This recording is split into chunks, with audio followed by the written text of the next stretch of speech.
ऊँट का जो ओरिजिनल मीनिंग है beauty.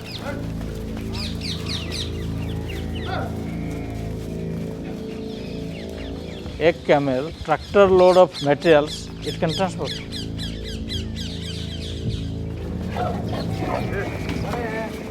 Camel used to race 60 kilometers per hour.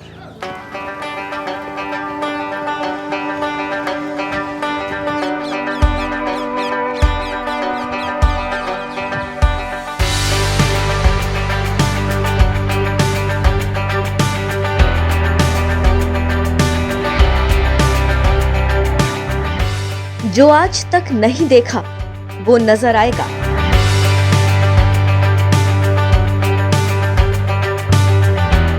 रेगिस्तान के जहाज का हर रंग बिखरेगा।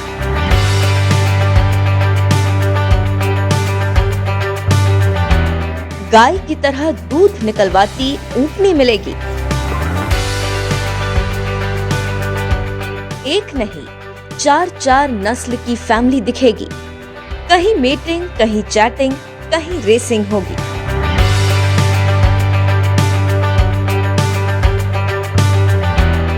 इन सारे नजारों की खातिर आपको चलना होगा दिल्ली से 465 किलोमीटर दूर राजस्थान के शहर बीकानेर।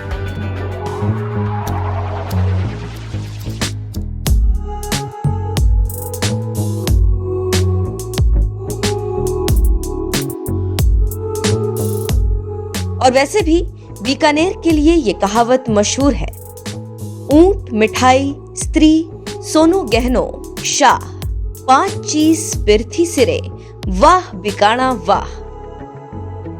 अर्थात ऊंट, मिठाई, स्त्री, सोने के गहने और शाह यानी सेठ साहूकार, ये 5 चीजें दुनिया में कहीं श्रेष्ठ है तो वो जगह है बीकानेर। ऐसे बीकानेर में रेगिस्तान के जहाज ऊंट को बेहद करीब से देखने समझने जा रहे हैं आज आप। ऊंट के संरक्षण, संवर्धन, अनुसंधान और प्रचार प्रसार की दृष्टि से बीकानेर में वो अद्भुत, अविश्वसनीय काम हो रहा है जिसने डूबते जहाज की नैया पार लगाने में संजीवनी बूटी का काम किया है। इस जगह का नाम है NRCC यानी national research centre on camel. ये जगह कैमल्स पर रिसर्च के लिए जानी जाती है, लेकिन रिसर्च के साथ ही साथ ये जगह टूरिस्ट प्लेस के तौर पर भी विख्यात है। यहाँ पर 4 नस्ल की 200 से ज़्यादा ऊँट पाए जाते हैं और उनके दूध पर रिसर्च होता है। यहाँ पे उनके दूध से क्या क्या प्रोडक्ट्स बनते हैं, मिल्क प्रोडक्ट्स, वो सब भी मैं आज आपको यहाँ पर दिखाऊंगी और भी बहुत सारी चीज़ें बताऊंगी। ये पूरा कैंपस आज हम एक्सप्लोर करेंगे।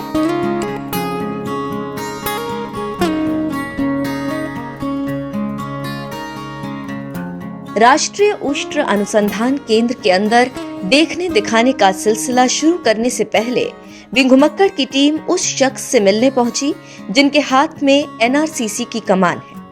इनका नाम है डॉक्टर आर्तबंधु साहू। उनके विजन, नॉलेज की बदौलत NRCC लगातार कीर्तिमान छू रहा है। उनके केबिन में ऊंट पर हो रहे अनुसंधान से मिले पुरस्कारों की लंबी कतार है।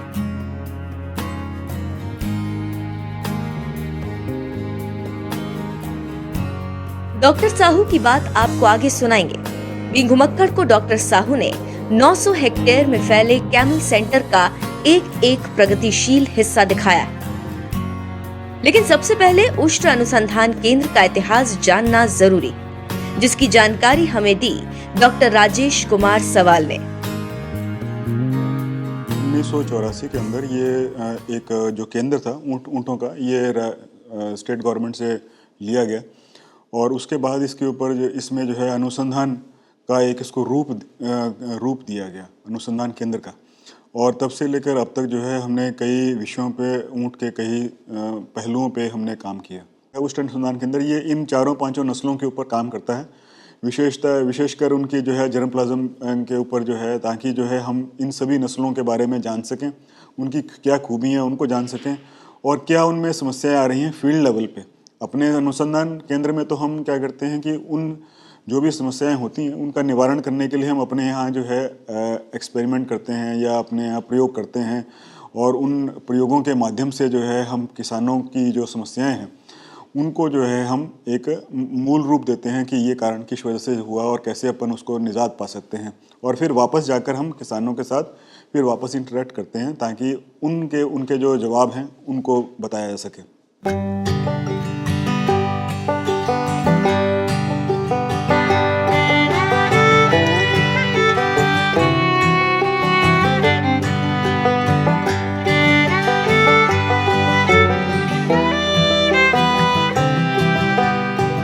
एनआरसीसी में ऊंट की 4 नस्लों पर काम हो रहा है। इनमें बीकानेरी, जैसलमेरी, मेवाड़ी और कच्छी नस्ल के ऊंट शामिल हैं।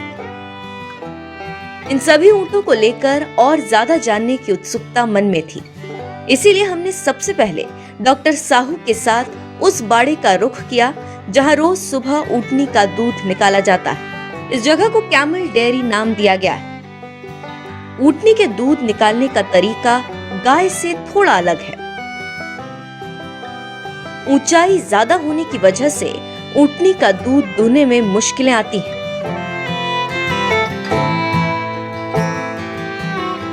दूध निकालने का ये प्रोसेस हमने दो फीमेल कैमल पर बेहद करीब से देखा।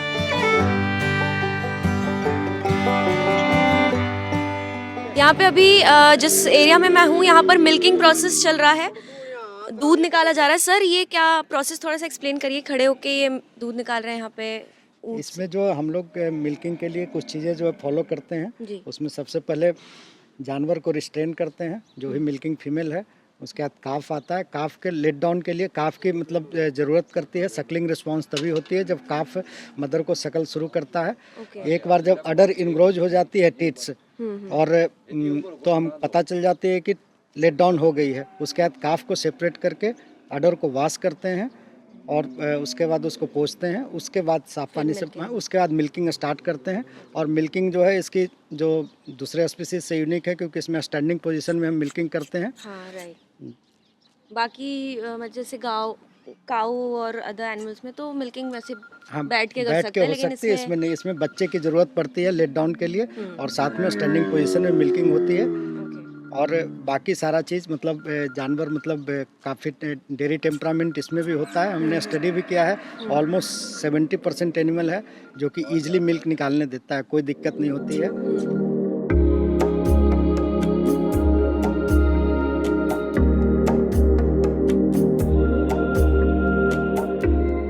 बातों ही बातों में हमें ये जानकारी भी मिली कि अनुसंधान केंद्र में कुछ ऊंटनी ने मिल्किंग में गजब का रिकॉर्ड बनाया।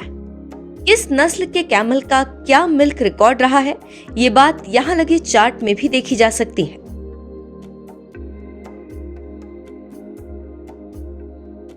ये जो एवरेज जो हमारा मिल्क प्रोडक्शन है पर डे का 4 kg है और इसमें से कच्ची ब्रीड है उसकी milk yield around 5.5 kg per day है। और इंडिविजुअल मिल्क पोटेंशियल भी बहुत सारे जानवर में काफ़ी अच्छा है। जैसे एक हमारे पास से कच्ची में फीमेल थी 177, उसका लैक्टेशन यील्ड अराउंड 4000 kg था। अच्छा। और पर डे जो उसकी जो हाईएस्ट 1 डे का यील्ड 14.92 kg था, अराउंड 15 kg। तो इट्स बेटर देन और almost similar to most of the indigenous dairy cattle. तो अभी कितने ऊँट हैं मिल्किंग के लिए यहाँ पे इन टोटल? फिलहाल तो अभी हमारे पास 32 फीमेल जो है लैक्टेटिंग है। On an average every year 30 to 50 animal around जो होता है मिल्किंग में होता है। और ये 4 ब्रीड बीकानेरी, मेवाड़ी, कच्ची जो है ना और जैसलमेरी, ये 4 ब्रीड हमारे पास है।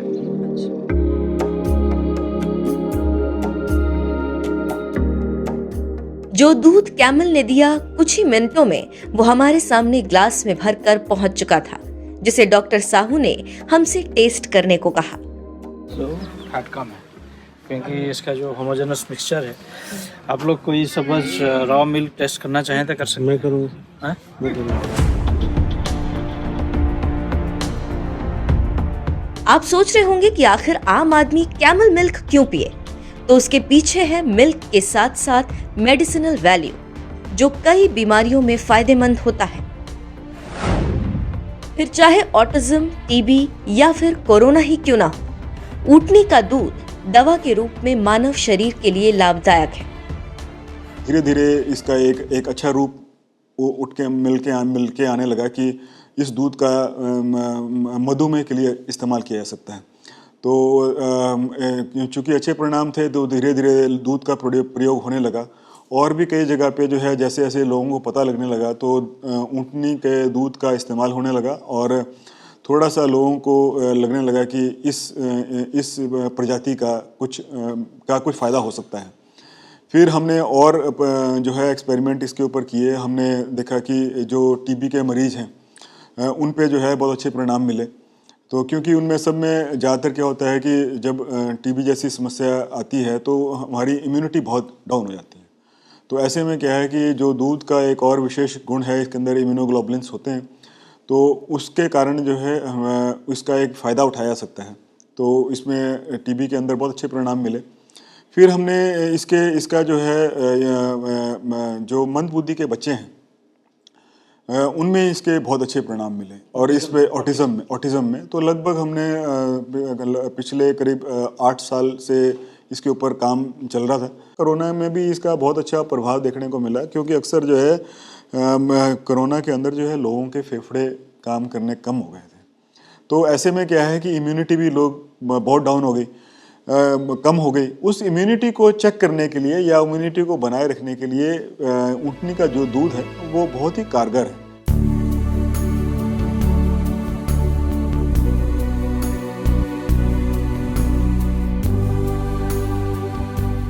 हल्के सॉल्टी टेस्ट वाले कैमल मिल्क को पीकर बिंघुमक्कड़ की टीम आगे बढ़ी और जल्द ही उस स्थान पर पहुंच गई जो ऊंटों का मेटिंग जोन है।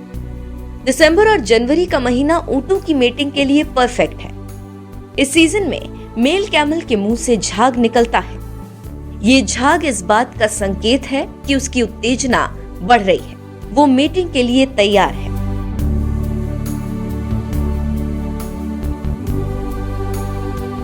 अमूमन ऊंट की मेटिंग 7 से 8 मिनट लेती है, लेकिन जिस ऊंट को हमने देखा वो बाकी ऊंट सा नहीं है, वो काफी ज्यादा वक्त लेता है।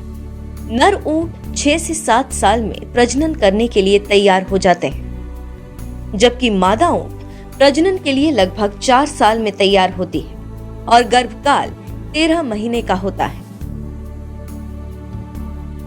प्रजनन बाड़े के पास ही फूड स्टोर है। यहाँ कई प्रकार का चारा रखने की व्यवस्था है। यहाँ ऊंट की पावर के बारे में बिंघुमक्कड़ को डॉक्टर साहू ने एक खास बात बताई जो शायद आपने कभी सुनी हो। This is also on usual practice of farmers. जो जिनके पास कैमल है वो अपना पूरा एग्रीकल्चरल एक्टिविटी, जो पूरा एग्रीकल्चरल एक्टिविटी वो पूरा उसी कैमल के द्वारा ही करता है। उसके पास भी कैमल कार्ट होता है और कैमल से लाद के इसके ऊपर पीठ के ऊपर भी बनाते हैं, जिसमें कि काफ़ी सारा मटेरियल। एक कैमल आप you will not believe A tractor load of materials it can transport. It is having such pulling force. It will pull, not push, it will pull. So the pulling force is so much that it can also transport a tractor load of जो ये भूसा।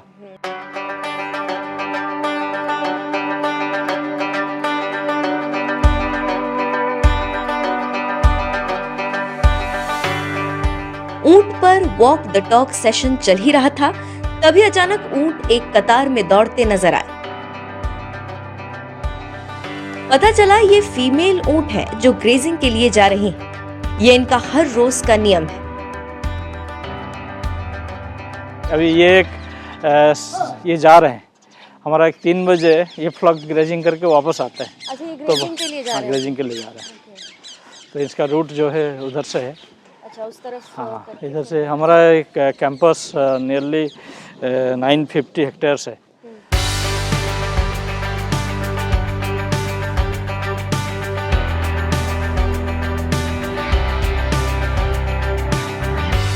ऐसा नहीं कि ऊंटनियों को ही grazing की veto power मिली हुई। कुछ ही देर बाद मेल कैमल का काफिला भी निकला। नर और मादा दोनों को अलग अलग ग्रेजिंग के लिए ले जाने का मतलब है कि उन्हें किसी भी तरह की इनब्रीडिंग से बचाना। हम जो रिकॉर्ड करते हैं ब्रीडिंग का वो नहीं हो पाएगा ना। कोई सपोज फील्ड में ब्रीडिंग करके आ गया, हाउ विल नो कि कौन किसको ब्रीड किया। तो इसलिए ये मेंटेन किया जाता है।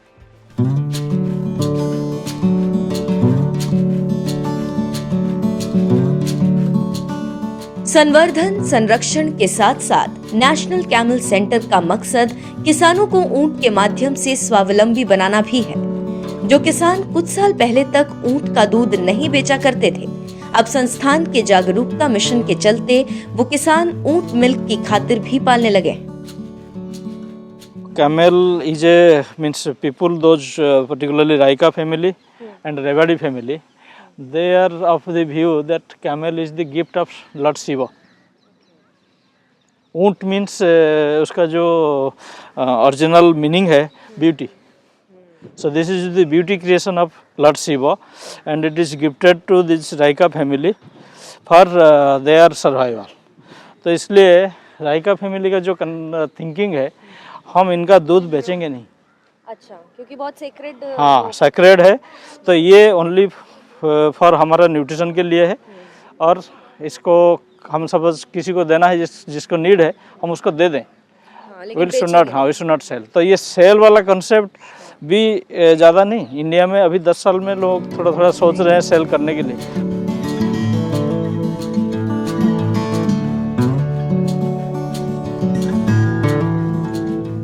बातों ही बातों में हम उस स्थान पर पहुंच गए जिसे कैमल रिसर्च सेंटर ने पर्यटन की खातिर विकसित किया है।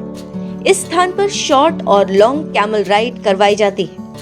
यहीं पर फोटोग्राफी जोन भी विकसित किया गया ताकि टूरिस्ट्स को कैमल के बारे में जानकारी के साथ साथ घुमक्कड़ी का आनंद भी मिल जाए। ये एक हम एस्टेब्लिश किए हैं लोगों के लिए फोटोग्राफी पॉइंट विथ कैमल, तो लोग आके यहीं पे, तो ये दिस इज ऑल्सो दैट एक part of eco tourism you can develop. किसी के पास कैमल है तो कैमल में राइड कराया और थोड़ा सा जगह कुछ फोटोग्राफी पॉइंट्स बनाए। इस पीछे में अभी नीम के पेड़ लगाया हूँ, अब ये विंटर के वजह से थोड़ा सा ये हो गया, तो ये एक रो पे आ जाएंगे तो डेफिनेटली एक लुक भी देगा, तो फोटोग्राफी के लिए people will run after. Short riding is maybe 50-70 meters. The long riding is 150 meters. So this is the path for long हाँ, riding. तो शॉर्ट राइडिंग का उस तरफ है जो, और लॉन्ग राइडिंग का ये आके इसी मतलब इसमें थोड़ा सा फीलिंग यही रहेगा कि सैंड ड्यून्स में घूम रहा है, वो तो प्लेन्स में घूम रहा है। That is for riding only, this is safari. तो ये सैंड ड्यून्स हम लोग डेवलप नहीं किए हैं, this is natural, this is natural. जो डेवलप किया हूँ वो किया हूँ आगे, इसको थोड़ा सा लुक दिया हूँ सैंड ड्यून्स का। अभी आप उसमें जाएंगे तो फील करेंगे, जैसे सैंड ड्यून्स में ये सिटिंग प्लेस बनाए हैं, ये सब these are all photography points. अभी ये एक टैंक था, इस टैंक को भी मैं फोटोग्राफी पॉइंट्स बनाऊंगा। इसमें कुछ कैमल के जो डिजाइंस वगैरह फोटोग्राफी पॉइंट ऑफ व्यू, इधर थोड़ा सा प्लेटफॉर्म बना के this also I will make. ये सब कुछ मतलब टूरिस्ट, हाँ, ये हम इसलिए कर रहे हैं कि जब हम ट्रेनिंग देते हैं they will come and visit, तो उनको भी कुछ आइडियाज मिलेगा कि ये हम अपने एरिया में भी डेवलप कर सकते हैं। जो मरुस्थल में है उसके पास बालू की तो कमी है नहीं, तो उसी में वो डेवलप। ये देखिए ये पिक्चर, ये जो कटेज है, दिस कटेज यूजुअली जो यहीं के जो ट्रेडिशनल लोग हैं उनका इसी कटेज में रहते हैं। ओह अच्छा, वो रहते भी हैं? हाँ हाँ, इस कटेज, इस टाइप का कटेज वो बनाते हैं। ये फुल प्रूफ है, लोकल मटेरियल से बना है। विंटर सीजन में आपको गर्मी देगा और समर सीजन में ठंडक देगा। और साइड में एक ये रखते हैं रसोई करने के लिए, वो अलग से एक छोटा सा बनाते हैं। अंदर सोने के लिए हो गया, खाने पीने के लिए सब कुछ, और बाकी जो कोई भी आता है ऐसे ही इनका बाउंड्री होता है। ये एंट्री किए और इसी टाइप का वो बना देते हैं, थोड़ा सा ऊंचा, जहाँ पे लोग बैठते हैं। ये हम एक किए हैं, जो इनका प्रैक्टिस है दूध से नौनी निकालने का, तो ये एक हम कर रखे हैं। आप बैठ के एक फोटोग्राफ टेक ले सकते हैं। तो इसके अंदर भी हम फोटोग्राफी पॉइंट ऑफ व्यू ऐसे बनाए हैं कि लोग आए यहीं पे बैठें। तो ये तो ट्रेडिशन है यहीं का, इस ट्रेडिशन को हम टूरिज्म के हिसाब से डेवलप करें तो कोई एक ऐसे कंस्ट्रक्ट कर दिया, it will hardly cost some thousands, but he can earn for photography.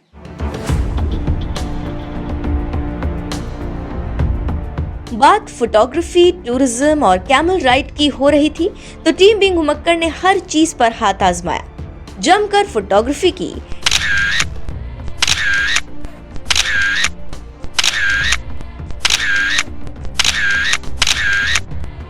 Camel ride का लुत्फ लिया, क्योंकि अब तक कैमल भी सज धज कर तैयार हो चुका था। नेशनल कैमल रिसर्च सेंटर में आकर टूरिस्ट सफारी का भी आनंद ले सकते हैं, जैसे कि इस वक्त मैं ले रही हूँ। मैं कैमल राइड कर रही हूँ, आप देख सकते हैं कितना सुंदर सजा हुआ ये कैमल। तो यहाँ पे ऐसे कैमल्स तैयार किए जाते हैं, उनको सजाया जाता है इतनी खूबसूरती के साथ, और फिर टूरिस्ट यहाँ पे लॉन्ग या शॉर्ट राइड भी ले सकते हैं, जो कि अलग अलग ट्रैक है। शॉर्ट राइड का ये ट्रैक है, लॉन्ग राइड दूसरी तरफ होता है, जहाँ पे पूरा रेगिस्तान का फील दिया गया है, सैंड ड्यून्स बनाए गए हैं टूरिस्ट्स के लिए। तो वो भी आप कर सकते हैं अगर आप यहाँ पर आते हैं।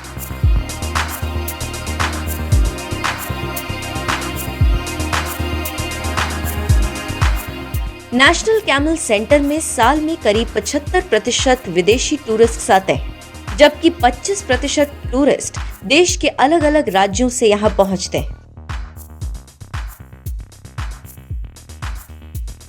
टूरिस्ट्स को लुभाने के लिए यहाँ और भी बहुत कुछ है, फिर चाहे वो कैमल रेस ट्रैक ही क्यों ना हो, जो यहाँ से थोड़ा दूर है, जहाँ कैमल फेस्टिवल के दौरान ऊंटों की रेस करवाई जाती है। इनमें आम किसान भी भाग लेते हैं।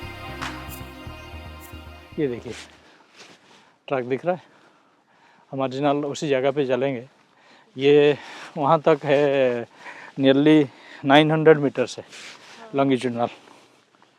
तो कैमल का हम नियरली 600-700 मीटर्स का दौड़ कराते हैं। हॉर्स जैसे कॉर्प में घूम चलते हैं, कैमल में थोड़ा सा अभी हम अवॉइड किए हैं, लेकिन वो भी करना है आगे। हाँ, ये देखिए ट्रक, मैं इसलिए यहीं तक लेके आया कि ये उस पॉइंट से कैमल दौड़ के आएंगे, और साइड में वो वाला भी रिटर्न है, मतलब ऐसे लेके गए कैमल और ऐसे लेके आए। ये है जो सिस्टम हम बनाए हैं इधर। तो लोग यूजुअली यहीं पे भीड़ लगाते हैं, क्योंकि जो फिनिश करेगा उसी को देखेंगे। हाँ। कैमल के साथ तो दौड़ नहीं लगा सकते। Camel is to race 60 kilometres per hour, ये जो रिकॉर्डेड है। यूजुअली हमारा जो जैसलमेरी कैमल है, इसका भी रेसिंग पोटेंशियल अच्छा है। हमारा 30 किलोमीटर तो यहीं भी रिकॉर्डेड है। तो ये सारी चारों ब्रीड्स की कैमल रेसिंग के लिए परफेक्ट होते हैं। आप उसी बेसिस पे उनको ग्रो करना पड़ेगा, because we use to prefer male camel for this. तो उनका जो न्यूट्रिशन है, हम इसी बेसिस पे उनको तैयार करें कि उनका स्ट्रांग लेग हो, स्लिम है, हाइट अच्छा हो, then they can race faster. मैं तो यही कहता हूँ सीधे सीधे, because this state has banned trading. और उसी का एग्जाम्पल मेरे पास पूरा है। गुजरात में ट्रेडिंग बैन नहीं है, वहाँ पे 9% डिक्लाइन है, और इधर ट्रेडिंग है बैन है, तो इधर जो है 35% डिक्लाइन है। 35% डिक्लाइन, आप सोचो।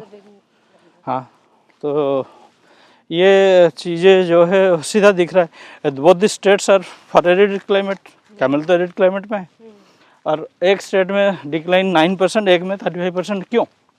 ओनली रीजन इज दिस, वहाँ पे भी एनिमल उसी के लिए पाल रहे हैं, इधर भी एनिमल इसी के लिए पाल रहे हैं। वहाँ पे बेच पा रहा है, इधर बेच नहीं पा रहे। और इसके साथ सपोज मिल्क का वैल्यू बढ़ गया, रेसिंग और टूरिज्म में और बढ़ गया स्कोप के हिसाब से, तो गुजरात में जो डिक्लाइन है वो डिक्लाइन नहीं होगा, हो सके वहाँ बढ़ जाए।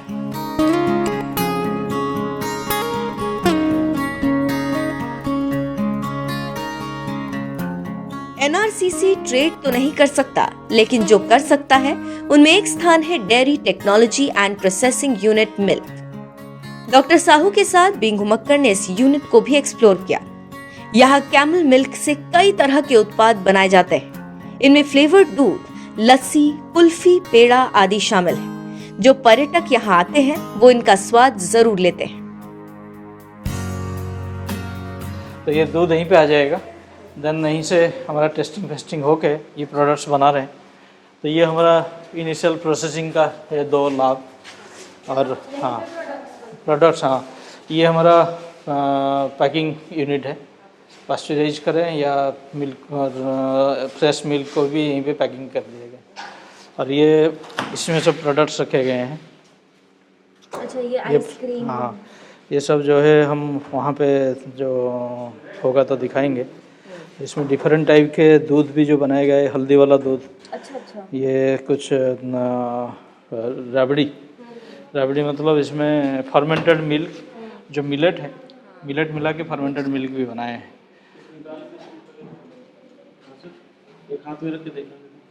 हाँ क्यों नहीं, ले लीजिए, 1 मिनट निकालिए तो।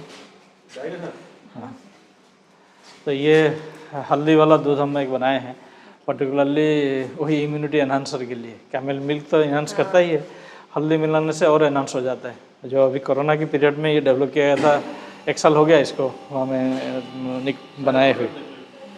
तो जो कि मैं 1-2 सपोज प्रोडक्ट देखना है वहीं पे देख लेंगे। ये और ये तो आइसक्रीम है, ये और एक फर्मेंटेड मिल्क है, इसमें मिलेट मिला के मिलेट बेस्ट, हाँ rabri. Actually camel milk ferment होने में भी दिक्कत करता है क्योंकि it doesn't allow bacteria to grow. इसमें जो एंटी बैक्टीरियल प्रॉपर्टी है, doesn't allow bacteria to grow. तो लैक्टोबैसिलस कल्चर बेसिस पे जो होता है, ये एक दूध को कुछ बच गया जो रखा गया है, ये है जो दूध है, ये पास्चराइज मिल्क है। हम इसको पास्चराइज कर दिए हैं। Then this is 250 ml packet, तो 1 कैन टेक 250 ml। एक ग्लास यूजुअली 250-300 ml होता है। तो हमारा जो रिकमेंडेशन है, आप 250 ml दूध पियो, अपने को डायबिटीज से फ्री रखो।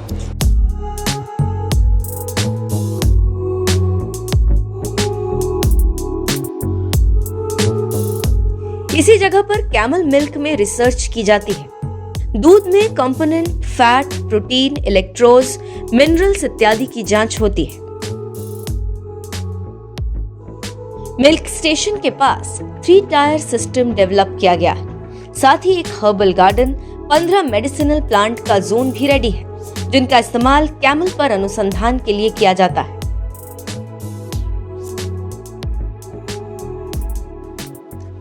इसमें हम एक हर्बल गार्डन डेवलप किए हैं और एक ट्रेडिशनल जो डेजर्ट में कैमल खाता है उसी का डेवलप किए हैं। ये जो 3 कॉम्बिनेशंस का मैं आपको बता रहा था, ये देखिए, नीम, मोरिंगा और नीचे नापियर, ये 3 कॉम्बिनेशंस का। या इसको भी हम इनके डाइट में डाल सकते हैं, जिससे कि इनके एक्सक्रीशन जो मिल्क है वो मिल्क में भी आ सकता है। तो इधर जैसे हम एलोवेरा, शतावरी, अश्वगंधा और आगे कुछ ये लेमन ग्रास, तुलसी, ये सब इसी पे रखे हैं।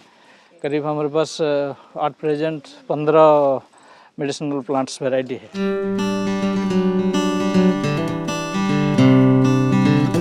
टूरिस्ट को लुभाने के लिए इस स्थान पर एक अतिथि गृह भी बनाया गया, जिनमें ICAR से जुड़े लोग या रिसर्चर्स आकर ठहरते हैं। रूम खाली होने पर आम जनता भी यहाँ आकर रुक सकती है। इस गेस्ट हाउस के ऊपर एक कैमल और उसका बच्चा दिखाया गया है, जिन पर LED लगाई गई है।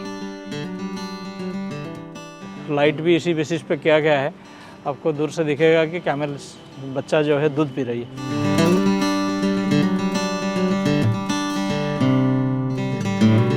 NRCC के प्रवेश द्वार के पास कैमल म्यूजियम भी बना है, जो पर्यटकों की जिज्ञासा को बढ़ाने में बड़ा रोल निभाता है। देश विदेश से जो टूरिस्ट यहाँ आते हैं, म्यूजियम जाना नहीं भूलते। म्यूजियम के अंदर हर नस्ल के ऊंटों पर विस्तृत जानकारी दी गई है। ऊंट से बनने वाले उत्पादों को दिखाया गया है। दिस इज टोटली हाथी दांत से बना हुआ दिखता है। सपोज हम इसको कैमल नहीं कहेंगे, तो आप कहेंगे ये हाथी दांत से बना है। कोई भी आपको बेच सकता है कि मतलब तो कैमल बोन का ये भी वैल्यू है।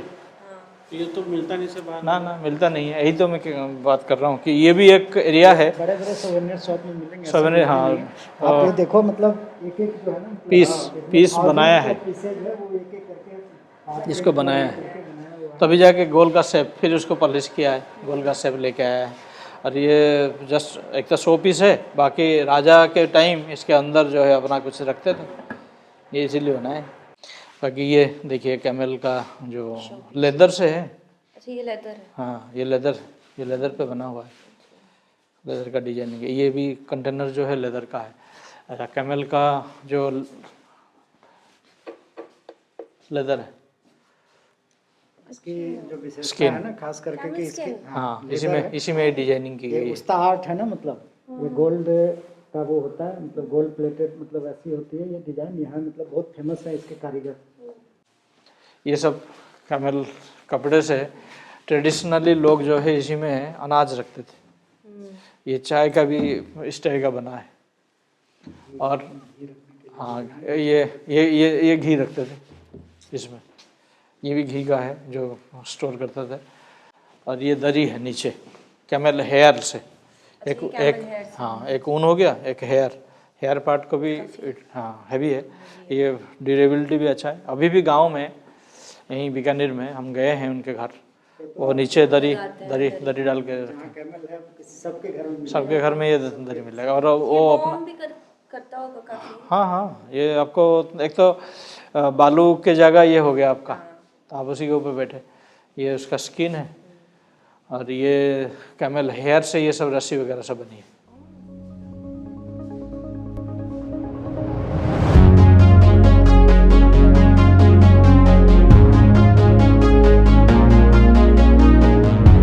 मतलब साफ है, ऊंट जितना ऊंचा दिखता है उसका काम दाम उससे भी कहीं ज्यादा ऊपर है। इन्हीं ऊंचाई में एक नाम बहुत जल्द जुड़ने जा रहा है, जिसका नाम है एंटी स्नेक वेनम। इसके जो ब्लड सेल्स होते हैं उनमें जो है हमने एक एंटी स्नेक वेनम भी डेवलप किया इसके अंदर से। और जो है इसमें और ऐसे कई चीज़ें हैं जो धीरे धीरे हम काम में ले रहे हैं इसके पूरे शरीर को देखते हुए, ताकि जो है इसका एक मानव स्वास्थ्य के लिए भी काम में लिया जा सके। जो एंटी स्नेक वेनम है वो भी अब लास्ट स्टेज पर है रिलीज़ होने के, क्योंकि ये कई स्थितियों से निकलता है। तो अब ये जो है ना ऐसी स्थिति में है कि शायद आने वाले 4-1 सालों में ये है ना मार्केट में आ जाएगा, क्योंकि इसके पीछे जो है लगभग पिछले 15 साल से काम हो रहा है। क्योंकि कोई भी चीज़ मार्केट में एज ए वैक्सीन आती है तो वैक्सीन को जो है डेवलप करने के लिए जो उस चीज़ को डेवलप करने के लिए बहुत समय लगता है।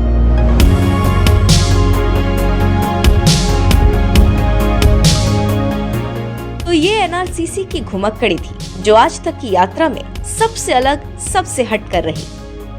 अगर आप भी national research centre on camel जाना चाहें तो बेहद आसानी से यहाँ पहुँच सकते हैं। बीकानेर से ये स्थान करीब 10 किलोमीटर दूर जोड़बीड़ में स्थित है। तो आज के इस स्पेशल एपिसोड में बस इतना ही।